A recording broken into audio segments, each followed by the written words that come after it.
اگر آپ اپنے حکمران کے سامنے حق بات کہنے سے بھی ڈریں تو پھر کیا آپ واقعی آزاد ہیں؟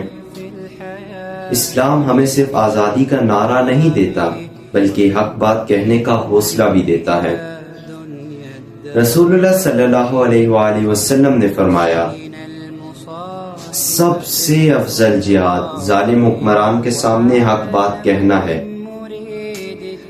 پھر سوچیں، اگر سچ بولنے والے ڈر جائیں اور سوال کرنے والے خاموش ہو جائیں تو پھر آزادی باقی رہے گی؟ آزادی صرف اپنی مرضی کا نام نہیں بلکہ حق بات کہنے کا نام بھی ہے۔ تو میرا آپ سے ایک سوال ہے، کیا آپ واقعی آزاد ہیں؟